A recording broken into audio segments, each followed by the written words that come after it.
सर्वांचं स्वागत आहे आपल्या या नवीन सखोल विश्लेषणाच्या भागात. आजचा विषय खरं तर म्हणजे खूपच रंजक आणि तेवढाच गंभीर आहे. हो, नक्कीच. आणि मला वाटतं आज आपण ज्या प्रश्नात शिरणार आहोत, तो माणसाला हजारो वर्षांपासून सतावत आलाय. अगदी बरोबर. कसं आहे, जेव्हा एखाद्या वैद्यकीय निदानाबद्दल बोललं जातं ना, तेव्हा तिथे एक प्रकारची अचूकता असते. म्हणजे एखाद्या इंजिनिअरिंगसारखं. हो, म्हणजे अगदी स्पष्ट. हो ना. समजा एखाद्याचा हात मोडला, तो दवाखान्यात गेला आणि आणि तिथे एक्स-रे काढला की त्या काळ्या फिल्मवर हाडाची तुटलेली पांढरी रेष अगदी स्पष्ट दिसते. आणि डॉक्टर फक्त बोट दाखवून अगदी सहज सांगतात की इथे फ्रॅक्चर आहे. बरोबर. त्यात कोणतीही संदिग्धता नसते. माणसाला गोष्टी डोळ्यांना दिसलेल्या, स्पष्ट आणि एका ठराविक चौकटीत बसवलेल्या आवडतात. पण जेव्हा मानवी दुःख, जगातल्या वाईट गोष्टी आणि मानसिक आघातांच्या दुनियेत आपण पाऊल ठेवतो ना, तेव्हा अचानक ती एक्स-रे मशीन काम करणं बंद करते. बापरे, खरंय. आणि आपण अशा एका प्रश्नासमोर उभे राहतो जो अत्यंत गुंतागुंतीचा, धुसर आणि कधी न सुटणारा वाटतो. म्हणूनच आजच्या या सखोल विश्लेषणाचा उद्देश याच गुंतागुंतीच्या प्रश्नात शिरणे हा आहे, जगात एवढं दुःख का आहे? आणि जर देव खरोखरच अस्तित्वात असेल तर तो हे सर्व का थांबत नाही? बरोबर. आपण उपलब्ध असलेल्या संदर्भ साहित्यातून देव, दुष्ट प्रवृत्ती आणि दुःख या अत्यंत कळीच्या विषयावरील प्राचीन आणि आधुनिक दृष्टिकोन समजून घेणार आहोत. आणि यात आपण तत्वज्ञान, बायबलमधील कथा, पूर्वेकडील कर्माचा सिद्धांत आणि अस्तित्ववाद म्हणजेच एक्झिस्टेन्शियलिझम या सर्व मार्गांनी या समस्येचा शोध घेणार आहोत. हो, पण त्याआधी एक अतिशय महत्वाची गोष्ट स्पष्ट करायला हवी. हो, नक्कीच, सांग. या संपूर्ण चर्चेत धार्मिक आणि राजकीय संदर्भ येऊ शकतात. पण आपण म्हणजे कोणताही अभिनिवेश न बाळगता केवळ संदर्भ साहित्यातील विचार पूर्णपणे तटस्थ आणि अभ्यासपूर्ण पद्धतीने मांडणार आहोत. अगदी 100% बरोबर. आपण कोणत्याही एका विचारधारेचे समर्थन करत नाही आहोत. तर कोणत्याही उपायाकडे वळण्यापूर्वी नेमकी समस्या काय आहे हे मुळातून समजून घेणं महत्वाचं आहे. हो, आणि तत्वज्ञानाच्या जगात ज्याला दुःखाची समस्या किंवा लॉजिकल प्रॉब्लेम ऑफ इव्हिल म्हटलं जातं, ती प्रामुख्याने एका त्रिकुटाभोवती फिरते. ठीक आहे, आपण हे थोडं उलगडून पाहूया. प्राचीन ग्रीक तत्वज्ञ एपिक्युरस याने हे त्रिकूट अत्यंत प्रभावीपणे मांडलं आहे. हो, त्याने एक अतिशय मार्मिक आणि थेट प्रश्न विचारला. जर देव सर्वशक्तिमान आहे आणि तो पूर्णपणे प्रेमळ आहे, तर मग जगात दुष्ट प्रवृत्ती आणि दुःख का अस्तित्वात आहे? म्हणजे बघा, जर देव दुःख थांबवू इच्छितो पण थांबवू शकत नाही, तर तो सर्वशक्तिमान असण्यावरच प्रश्नचिन्ह निर्माण होतं. आणि जर तो दुःख थांबवू शकतो, पण त्याला तशी इच्छाच नाही, तर तो क्रूर किंवा दुष्ट ठरतो. बापरे, हा तर मोठाच पेच आहे. आणि जर तो खरोखरच सर्वशक्तिमानही आहे आणि पूर्णपणे प्रेमळही आहे, तर मग जगात हे एवढं दुःख आलं कुठून? याच प्रश्नाभोवती ही पूर्ण समस्या फिरते. हे समजण्यासाठी एका उत्कृष्ट आर्किटेक्टचं उदाहरण घेता येईल. कसं काय? म्हणजे समजा एका आर्किटेक्टकडे अमर्याद बजेट आहे, जगातील सर्वोत्कृष्ट तंत्रज्ञान आहे, तरीही तो अशी इमारत बांधतो जिचं छत पहिल्याच पावसात गळतंय. अरे अच्छा. हे पाहिल्यावर एकच निष्कर्ष निघतो ना, एकतर तो आर्किटेक्ट सक्षम नाही किंवा त्याला ती इमारत मुद्दामून तशीच बांधायची होती. खूपच चपखल उदाहरण आहे हे. या समस्येचं स्वरूप या रूपकातून खूप चांगल्या प्रकारे स्पष्ट होतं. तत्वज्ञानात या समस्येचे प्रामुख्याने 2 प्रकार मानले जातात. अच्छा, कोणत्या 2 प्रकार? पहिला प्रकार तार्किक समस्या आहे, हं, ज्यानुसार सर्व शक्तिमान, सर्वज्ञ आणि प्रेमळ देव आणि जगातील कोणत्याही प्रकारचं दुःख या दोन्ही गोष्टी एकाच वेळी अस्तित्वात असणं हे तार्किकदृष्ट्या अशक्य आहे. म्हणजे हे गोल त्रिकोण असण्यासारखं परस्पर विरोधी आहे. अगदी बरोबर. पण या तार्किक समस्येपेक्षा दुसरा प्रकार अधिक गंभीर आहे, ज्याला प्रासंगिक समस्या किंवा एव्हिडेन्शियल प्रॉब्लेम म्हटलं जातं. हो, कारण तार्किक समस्या सोडवणं हे एखाद्या गणिताच्या कोड्यासारखं वाटतं, पण प्रत्यक्ष जीवन हे गणिताचं कोडं नाही आहे ना. नाहीच मुळी. सामान्य माणसाला भेडसावणारी खरी समस्या तर्कशास्त्राची नसून जगातील दुःखाच्या अफाट प्रमाणाची आहे. हो, म्हणजे एखादी भयंकर त्सुनामी येते आणि त्यात एका रात्रीत लाखो निष्पाप लोकांचे बळी जातात. किंवा लहान मुलांना जीवघेणे आजार होतात. हे दुःख तार्किक चुकीसारखं वाटत नाही, तर ती एक भयंकर क्रूरता वाटते. खरंय, या अफाट प्रमाणातील आणि अर्थहीन वाटणाऱ्या दुःखापुढे एका दयाळू देवाची संकल्पना टिकवून ठेवणं अत्यंत कठीण होऊन बसतं. हो, म्हणूनच आस्तिक तत्वज्ञानांना या प्रश्नाची उत्तरे शोधण्यासाठी अत्यंत सखोल युक्तिवाद मांडावे लागले आहेत, बरोबर? हो, आणि या युक्तिवादांना ईश्वरी न्यायाचे समर्थन किंवा थिओडिसी म्हटलं जातं. यातला सर्वात प्रसिद्ध युक्तिवाद म्हणजे मुक्त इच्छेचं समर्थन, अर्थात फ्री विल डिफेन्स. हे आधुनिक काळात कोणी मांडलंय? आधुनिक काळात तत्वज्ञ ॲल्विन प्लॅन्टिंगा यांनी हा सिद्धांत अत्यंत ताकदीने मांडला आहे. त्यांच्या मते देवाला असं जग निर्माण करायचं होतं ज्यामध्ये प्रेम, करुणा आणि सद्गुण अस्तित्वात असतील. पण त्यासाठी स्वातंत्र्य आवश्यक आहे ना? अगदीच. खरं प्रेम आणि खरे सद्गुण तेव्हाच अस्तित्वात येऊ शकतात जेव्हा माणसाकडे ते निवडण्याचं स्वातंत्र्य असतं. म्हणजेच जर देवाने माणसांना पूर्वनियोजित रोबोट्स किंवा यंत्रमानव बनवले असते जे नेहमी फक्त चांगल्याच गोष्टी करतील, तर त्यांच्यात आणि एका मशीनमध्ये काहीच फरक राहिला नसता. प्रेम करण्यासाठी नकार देण्याचं स्वातंत्र्य असावंच लागतं. याचा अर्थ माणसाला चांगलं निवडण्याचं स्वातंत्र्य देण्यासाठी देवाला वाईट निवडण्याचं स्वातंत्र्यही द्यावंच लागतं. हो, म्हणजे स्वातंत्र्य ही एक दुधारी तलवार आहे. आणि मानव याच स्वातंत्र्याचा गैरवापर करतो, एकमेकांचा द्वेष करतो, युद्धे करतो आणि त्यातून जगात दुष्टपणा आणि दुःख येतं. अगदी बरोबर. म्हणजे या सिद्धांतानुसार देव दुःखाचा थेट निर्माता नाही, तर मानवाची निवड हे दुःखाचं कारण आहे. बर, ही मांडणी मानवी गुन्ह्यांसाठी ठीक असली तरी नैसर्गिक आपत्तींचं काय? हां, खूप महत्वाचा आक्षेप आहे. म्हणजे भूकंप, दुष्काळ किंवा साथीचे आजार यामुळे जे लाखो लोक मरतात, तिथे कोणाच्या मुक्त इच्छेचा संबंध येतो? निसर्गाच्या या प्रकोपाला मानवी स्वातंत्र्य कसा जबाबदार असू शकतं? या अत्यंत कठीण प्रश्नावर ऑगस्टिनियन परंपरेतील विचारवंत असं मानतात की सुरुवातीला मानवाने जे आदिम पाप केलं, ज्याला ख्रिश्चन परंपरेत द फॉल म्हटलं जातं. हो तेच, त्यामुळे केवळ मानवी स्वभावच नाही तर संपूर्ण निसर्गाचा समतोलच बिघडला. मानवाच्या त्या पहिल्या चुकीमुळे निसर्गातही एक प्रकारचा दोष निर्माण झाला. पण आजच्या आधुनिक विज्ञानाच्या युगात जिथे भूकंप आणि आजार हे नैसर्गिक प्रक्रियेचा भाग मानले जातात, तिथे हे स्पष्टीकरण स्वीकारणं खूप कठीण जातं. हो ना. आणि या सिद्धांतावर आणखी एक अत्यंत तार्किक आक्षेप घेतला जातो, ज्याला स्वर्गाचा विरोधाभास म्हटलं जातं. म्हणजे जर स्वर्गात लोक मुक्त इच्छेने राहतात आणि तिथे कोणीही पाप करत नाही असं मानलं जातं, बरोबर. तर मग देवाने ही पृथ्वीत सुरुवातीपासनं स्वर्गासारखी का नाही बनवली? हाच तो विरोधाभास. जर देव अशी एखादी जागा निर्माण करू शकतो जिथे मुक्त इच्छा आणि पापरहित जीवन एकाच वेळी एकत्र असू शकतात, तर पृथ्वीवर दुःख आणि दुष्टपणा असणं हे अजिबात आवश्यक वाटत नाही. बापरे, हा मुद्दा तर मुक्त इच्छेच्या सिद्धांतालाच खूप मोठा धक्का देतो. नक्कीच.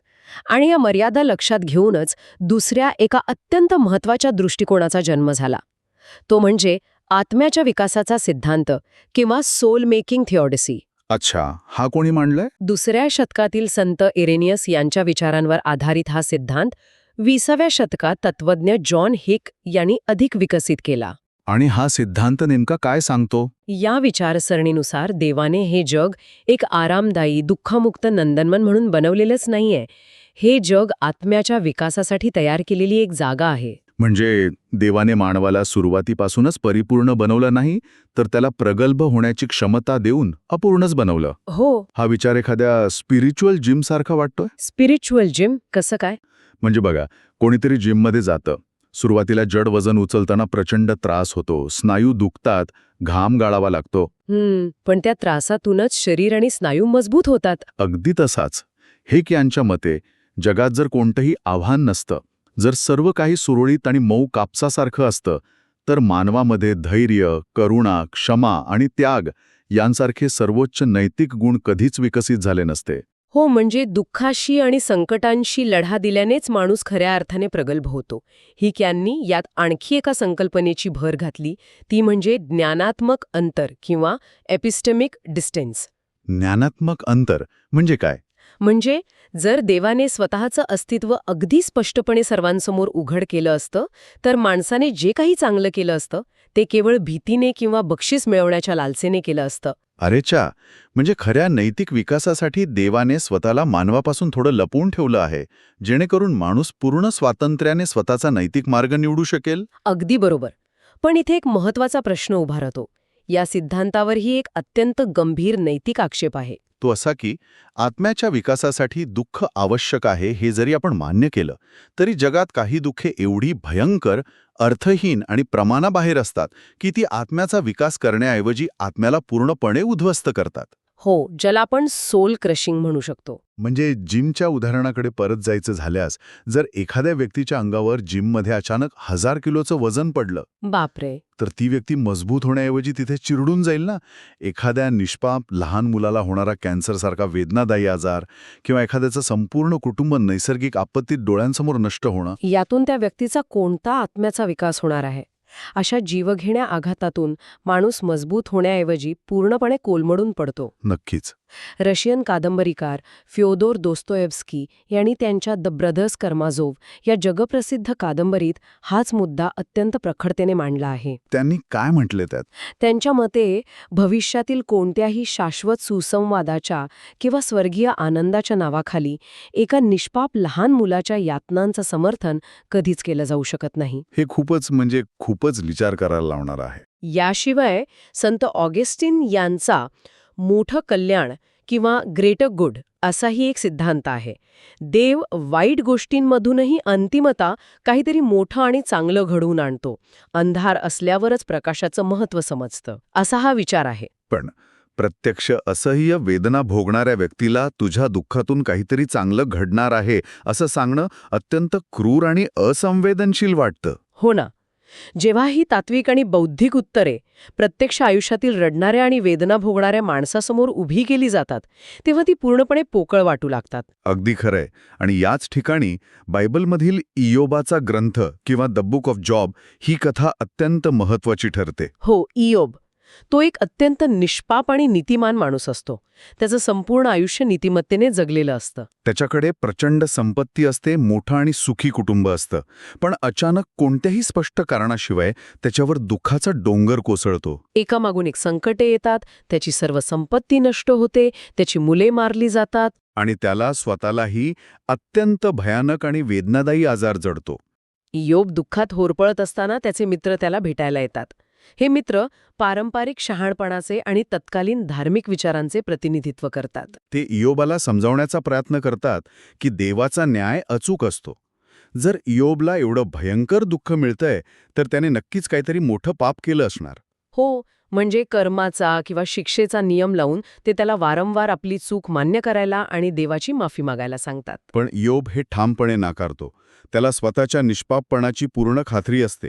तो आपला राग, आपली चिडचिड आणि आपलं दुःख थेट देवासमोर मांडतो. तो मित्रांचं खोटं सांत्वन ऐकून घेत नाही, तर तो देवालाच न्यायालयात खेचण्याची भाषा करतो आणि थेट जाब विचारतो. आणि या कथेचा सर्वोच्च बिंदू तेव्हा येतो जेव्हा देव प्रत्यक्षात एका प्रचंड वादळातून इयोबासमोर प्रकट होतो. आता इथे सर्वसामान्य अपेक्षेनुसार देवाने इयोबला त्याच्या दुःखाची कारणमीमांसा सांगणं किंवा त्याला भविष्यात मिळणाऱ्या बक्षिसाची खात्री देणं अपेक्षित असतं. पण देव इयोबच्या का या प्रश्नाचं कोणतंही थेट उत्तर देत नाही. नाहीच देत. देव त्याला विश्वाचं अफाट आणि अनापालनीय रहस्य दाखवतो. देव त्याला विचारतो की जेव्हा त्याने पृथ्वीचा पाया घातला, जेव्हा त्याने समुद्राला सीमा आखून दिल्या, तेव्हा इयोब कुठे होता? बापरे. आणि या स्पष्टीकरणात देव बेहेमोथ आणि लेविथान यांसारख्या अवाढव्य, भयानक आणि जंगली प्राण्यांची उदाहरणे देतो. हो, हे प्राणी मानवी आकलनाच्या पलीकडचे अत्यंत शक्तिशाली आणि गोंधळ निर्माण करणारे आहेत. हे प्राणी निसर्गातील अशा शक्तींचे प्रतिनिधित्व करतात ज्या माणसाच्या नियंत्रणात नाहीत. विश्व हे केवळ मानवासाठी बनवलेलं एक सुरक्षित आणि शांत उद्यान नाही. अगदी बरोबर. हे विश्व अत्यंत अफाट, जंगली, भयानक आणि गुंतागुंतीचं आहे. मानवी बुद्धीच्या साध्या हिशेबात ते बसू शकत नाही. म्हणजे या कथेचा उद्देश दुःखाचं तार्किक कारण सांगणं हा नसून मानवी आकलन किती मर्यादित आहे हे दाखवून देणं हा आहे. हो. आणि इयोबाला शेवटी समजतं की त्याला त्याच्या दुःखाचं स्पष्टीकरण नको होतं, तर त्याला ईश्वराचा सहवास हवा होता. यात सर्वात रंजक गोष्ट ही आहे की ही कथा ईश्वरी न्यायाचं समर्थन करत नाही, तर ती त्या समर्थनाला विरोध करणारी अँटी थिओडिसी आहे. हो. कथा आपल्याला सांगते की दुःखात असताना मित्रांनी दिलेल्या कोरड्या बौद्धिक उत्तरांऐवजी माणसाचा जो प्रामाणिक आक्रोश असतो तो देवाच्या दृष्टीने अधिक योग्य आहे. आणि शेवटी देव इयोबाच्या मित्रांना फटकारतो, कारण त्यांनी देवाच्या न्यायाचे खोटे आणि सोपे समर्थन करण्याचा प्रयत्न केला होता. खरंय, पण इयोबला देवाकडून कोणतंही तार्किक उत्तर मिळत नाही आणि मानवी मेंदूला अनुत्तरित प्रश्न आवडत नाही. त्याला पोकळी सहन होत नाही. जर एक वैयक्तिक देव दुःखाचं कोणतंही गणितीय किंवा तार्किक समीकरण देण्यास नकार देत असेल, तर मानवी तत्वज्ञान स्वतःची एक स्वयंचलित व्यवस्था निर्माण करतं. आणि इथेच पूर्वेकडील तत्वज्ञानातील कर्माचा सिद्धांत प्रवेश करतो. आता इथेच हा विषय खरोखरच रंजक होतो.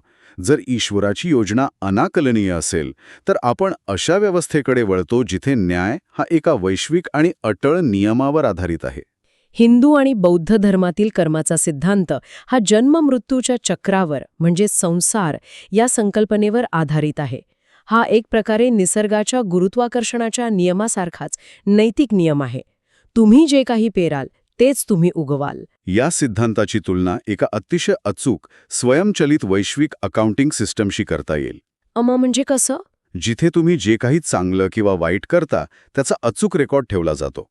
तुमचं वर्तमान जीवन हे तुमच्याच भूतकाळातील कृतींचं फळ आहे. अच्छा, ज्याला संचित कर्म आणि सध्याच्या जीवनात फळ देणारे प्रारब्ध कर्म म्हटलं जातं. बरोबर. या संपूर्ण व्यवस्थेत देवाला दोष देण्याची कोणतीही गरज उरत नाही. दुःख हे देवाचा कोप किंवा देवाची शिक्षा नसून ते एका नैसर्गिक नियमाचा परिणाम आहे. आणि तार्किकदृष्ट्या पाहता यामुळे दुःखाची समस्या पूर्णपणे सुटते. या सिद्धांतानुसार जगात कोणतेही निष्पाप दुःख नाही. जे काही घडतंय ते केवळ कर्माचं फळ आहे. पण एक विचार कर, हा सिद्धांत गणितासारखा अचूक वाटत असला तरी त्याचे व्यावहारिक आणि सामाजिक परिणाम अत्यंत गंभीर असू शकतात ना. हो, हा खूप महत्वाचा मुद्दा आहे. जेव्हा आपण प्रत्येक दुःखाला मागील जन्माच्या कर्माचं फळ मानतो, तेव्हा समाजातील अन्याय, गरिबी आणि विषमता समर्थनीय ठरू लागते. म्हणजे भारतातील जातीव्यवस्थेसारख्या अमानवीय प्रथांना याच सिद्धांताचा आधार मिळालाय. नक्कीच. जर एखादा माणूस भयानक आजारात खितपत पडला असेल किंवा अत्यंत गरिबीत जगत असेल, तर समाज त्याला मदत करण्याऐवजी तो त्याच्या मागच्या जन्माचे फळ भोगत आहे असा विचार करू लागतो. यातून पीडितालाच दोष देण्याची म्हणजेच विक्टिम ब्लेमिंगची प्रवृत्ती वाढीस लागते आणि समाजातील संवेदनशीलता व करुणा नष्ट होण्याचा धोका निर्माण होतो. हो, आणि कर्माच्या सिद्धांतामधील आणखी एक मोठी अडचण स्मृतीशी संबंधित आहे. स्मृतीशी म्हणजे कसं? बघ, शिक्षण आणि शिक्षा यातील मुख्य फरक स्मृतीवर अवलंबून असतो. जर एखादा लहान मुलाने गरम वस्तूला हात लावला आणि त्याला चटका बसला, तर तो त्यातून शिकतो की पुन्हा तसं करायचं नाही. कारण त्याला तो चटका आणि त्याचं कारण आठवतं. पण जर एखाद्या व्यक्तीला हजारो वर्षांपूर्वीच्या मागच्या जन्मातील चुकांची कोणतीही आठवण नसेल, तर आज मिळणाऱ्या शिक्षणेतून तो कोणता बोध घेणार? बापरे, हे मी कधी विचारच केला नव्हता. स्मृतीशिवाय मिळणारी शिक्षा ही सुधारणेची संधी न राहता केवळ एक अंधा सूड किंवा अर्थहीन यातना म्हणून राहते. बरोबर. कर्माचा सिद्धांत दुःखाचे कारण सांगून तार्किक समाधान नक्की देतो, पण दुःखावर फुंकर घालण्याची, अन्याय दूर करण्यासाठी लेडण्याची माणसाची प्रेरणा हिलावून घेतो. आणि म्हणूनच देव, त्याची रहस्यमयी योजना आणि कर्माचा स्वयंचलित नियम या सर्व संकल्पना जेव्हा अपुऱ्या वाटू लागतात, तेव्हा विचारवंतांनी या सर्व आधारस्तंभांना बाजूला ठेवून एक पूर्णपणे वेगळा विचार मांडला. तो म्हणजे, जर हे जग पूर्णपणे देवरहित असेल तर, जर विश्वात कोणताही नैतिक नियम नसेल तर. अस्तित्ववाद म्हणजेच एक्झिस्टेन्शियलिझम या तत्वज्ञानातून या प्रश्नाचा वेध घेतला जातो. हो, जेव्हा सर्वशक्तिमान देवाची आणि कर्माच्या न्यायाची संकल्पना अस्तित्वात नसते, तेव्हा दुःखाची समस्या ही देवाला न्याय देण्याची समस्या राहत नाही. ती मानवी अस्तित्वाची एक मूलभूत आणि अटळ स्थिती बनते. 19व्या शतकातील तत्वज्ञ फ्रेडरिक नीट्शे यांनी यावर अत्यंत प्रखर आणि बंडखोर विचार मांडले आहेत. हो, नीट्शेच्या मते ख्रिश्चन नीतिमत्ता ही एक प्रकारची गुलामांची नीतिमत्ता आहे. दुबळ्या लोकांनी स्वतःच्या दुबळेपणाचं समर्थन करण्यासाठी आणि या जगातल्या दुःखापासून पळ काढण्यासाठी स्वर्गाची आणि पारलौकिक न्यायाची संकल्पना निर्माण केली. आणि नीट्शे दुःखाला टाळण्यासारखी किंवा वाईट गोष्ट मानतच नाही, तो दुःखाला महानता मिळवण्याची एक आवश्यक शिडी मानतो. त्याचं ते प्रसिद्ध वाक्य, जे मला मारत नाही ते मला अधिक सामर्थ्यवान बनवतं. अगदी तेच. नीट्शेने विल टू पॉवर ही संकल्पना मांडली. त्याच्या मते जीवनाचा मुख्य हेतू केवळ सुखात आणि सुरक्षिततेत जगणे हा नाहीये. संकटांवर मात करून स्वतःचा विकास करणे आणि या प्रक्रियेतून अतिमानव किंवा उबरमेन्श बनणे हे मानवाचं ध्येय असलं पाहिजे. दुःखापासून पळ काढण्याऐवजी त्याचा कच्चा माल म्हणून वापर करून स्वतःची मूल्य स्वतः निर्माण करणं हाच नीत्शेच्या मते जगण्याचा खरा मार्ग आहे. पण नीत्शेचा हा विचार ऊर्जा देणारा असला तरी तो खूप कठोर वाटतो. कसं काय? नीत्शेचा अतिमानव होण्याचा मार्ग केवळ अत्यंत बलवान आणि असामान्य इच्छाशक्ती असलेल्या लोकांसाठीच शक्य आहे. पण सामान्य माणसांचं काय, जे रोजच्या दुःखात पिछून जातात? हा प्रश्न रास्त आहे आणि मला वाटतं अल्बर्ट कामू यांचा दृष्टिकोन याबाबतीत थोडा वेगळा आणि अधिक मानवी वाटतो. हो, कामू दी ॲब्सर्ड ही संकल्पना अत्यंत ताकदीने मांडतो. माणसाच्या मनात निसर्गतःच जीवनाचा अर्थ, न्याय आणि कारण शोधण्याची तीव्र इच्छा असते. पण हे विश्व मात्र पूर्णपणे शांत, थंड आणि अर्थहीन आहे. माणसाची अर्थाची भूक आणि विश्वाची निष्ठुर शांतता यांच्यातील जो हाहाकार आणि संघर्ष आहे त्यालाच कामू ॲब्सर्ड म्हणतो. कामू म्हणतो की या अर्थहीन विश्वाला सामोरे जाण्याचे माणसाकडे 3 मार्ग आहेत. पहिला मार्ग म्हणजे शारीरिक आत्महत्या करून या सर्व संघर्षातून पळ काढणे. दुसरा मार्ग म्हणजे तात्विक आत्महत्या, ज्यामध्ये माणूस एखाद्या धर्मावर किंवा विचारधारेवर आंधळेपणाने विश्वास ठेवतो आणि स्वतःला खोटं समाधान देतो. आणि कामू या दोन्ही मार्गांना नाकारतो. त्याचा तिसरा आणि एकमेव योग्य मार्ग आहे बंड किंवा रिव्होल्ट. हे बंड समजून घेण्यासाठी कामूने ग्रीक पौराणिक कथेतील सिसिफस या पात्राचं उदाहरण दिलंय. हो, ज्याला देवांनी एक अत्यंत भयानक शिक्षा दिलेली असते. त्याला एक प्रचंड मोठा आणि जड खडक डोंगराच्या शिखरावर ढकलत न्यायचा असतो. अंगातून घामाच्या धारा वाहत असतात, स्नायू ताणले गेलेले असतात आणि प्रचंड कष्टाने तो खडक वर पोचतो. पण शिखरावर पोचताच तो खडक पुन्हा खाली घरंगळत येतो. सिसिफसला पुन्हा खाली जाऊन तोच खडक पुन्हा वर आणायचा असतो आणि हे अनंत काळापर्यंत चालणार असतं. त्याच्या श्रमाला कोणतंही फळ नसतं. आजच्या काळात पाहायचं तर एखाद्याला कॉर्पोरेट ऑफिसमध्ये अशी नोकरी देण्यासारखं आहे जिथे तो दिवसभर अत्यंत कष्टाने स्प्रेडशीट बनवतो आणि संध्याकाळी त्याचा बॉस ती स्प्रेडशीट डिलीट करून टाकतो. दुसऱ्या दिवशी पुन्हा तेच काम. बापरे, हा तर खरंच भयानक विचार आहे. ही शिक्षा अत्यंत निरर्थक आणि निराश करणारी वाटते. पण कामूच्या मते जेव्हा सिसिफस तो खडक पुन्हा खाली आणण्यासाठी वळतो तो क्षण त्याच्या जाणीवेचा सर्वोच्च क्षण असतो. सिसिफस हे मान्य करतो की त्याचं काम निरर्थक आहे. तो भविष्यातील कोणत्याही खोट्या आशेवर अवलंबून राहत नाही. विश्वाने त्याला दिलेल्या या अर्थहीनतेविरुद्ध तो आत्मसमर्पण करत नाही, तर अत्यंत निग्रहाने आणि जाणीवपूर्वक तो खडक पुन्हा वर ढकलायला लागतो. विश्वाच्या या क्रूर अर्थहीनतेविरुद्ध केलेलं ते त्याचं जाणीवपूर्वक बंड असतं. कामू सांगतो की आपण सिसिफसला आनंदी मानलं पाहिजे, कारण त्याचा तो संघर्षच त्याच्या जीवनाचा अर्थ बनतो. खरंच, आजच्या या सखोल विश्लेषणातून आपण दुःखाच्या चक्रव्यूहाचा अनेक बाजूंनी वेध घेतला. हो, आस्तिक धर्मातील मुक्त इच्छा आणि आत्म्याच्या विकासाचे सिद्धांत, इयोबाच्या कथेतील देवाच्या अफाटपणासमोरचे नतमस्तक होणे, पूर्वेकडील अर्माचा अचूक पण कठोर गणितीय नियम आणि अस्तित्ववादातील नीत्शे व कामू यांचे बंडखोर विचार, या सगळ्याचा अर्थ काढायचा झाला तर एक गोष्ट स्पष्ट होते की यापैकी कोणतंही एक उत्तर पूर्णतः समाधानकारक नाही. प्रत्येक सिद्धांतात काही ना काही उणीवा आहेत. मुक्तेच्छेचा सिद्धांत नैसर्गिक आपत्तींसमोर फिका पडतो, कर्माचा सिद्धांत करुणेला मारक ठरतो आणि अस्तित्ववाद एक प्रकारचा भयावह एकाकीपण देतो. आणि कदाचित हेच या संपूर्ण प्रवासाचे मुख्य फलित आहे. सुरुवातीला उल्लेख केलेली ती एक्स-रे मशीन खरोखरच तुटलेली आहे. दुःखाची समस्या हजारो वर्षांपासून सुटलेली नाही, कारण हे मानवी आकलनाचे एक टोक आहे.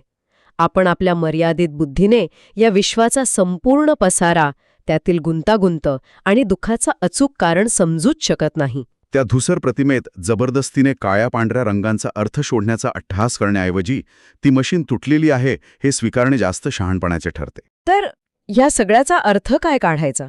मला वाटतं जर दुःखाचं अंतिम कारण शोधणं शक्य नसेल तर आपण ह्या प्रश्नाकडे नव्या दृष्टीने पाहायला हवं. मानवाचं अंतिम उद्दिष्ट दुःखामागचं कारण शोधणं हे नसून या दुःखाने भरलेल्या जगात आपण एकमेकांशी कसे वागतो, आपण करुणा कशी दाखवतो हे ठरवणे आहे. जेव्हा एखाद्याला दुःख होतं तेव्हा त्याला तत्वज्ञानाची उत्तरे देण्यापेक्षा त्याच्यासोबत उभे राहणे हाच मानवी अर्थ असू शकतो. अगदी बरोबर. पण यातूनच एक शेवटचा आणि अत्यंत महत्त्वाचा विचार पुढे येतो. कोणता विचार? जर दुःख हे आत्म्याचा विकास करणारी जिम असेल, जर दुःखातूनच मानवी करुणा, धैर्य आणि संघर्ष निर्माण होत असेल, तर मग भविष्यात काय होईल? म्हणजे समजा आधुनिक तंत्रज्ञान आणि वैद्यकीय विज्ञानाने जगातील सर्व आजार, सर्व वेदना आणि सर्व दुःख कायमचे नष्ट केले. एका अशा परिपूर्ण, वेदनामुक्त आणि सुखद जगाची निर्मिती झाली, जिथे कोणालाही कसलाही त्रास नाहीये. बापरे, हा तर खूप वेगळाच विचार आहे. अशा या दुःखमुक्त जगात, जिथे संघर्षच उरलेला नाही, तिथे आपण आपली एकमेकांप्रती असलेली करुणा आणि संवेदनशीलता गमावून बसू का? दुःखाला पूर्णपणे संपून आपण आपली माणुसकीच तर हरवून बसणार नाही ना? विचार करण्यासाठी ही एक अतिशय नवी आणि वेगळी दिशा आहे.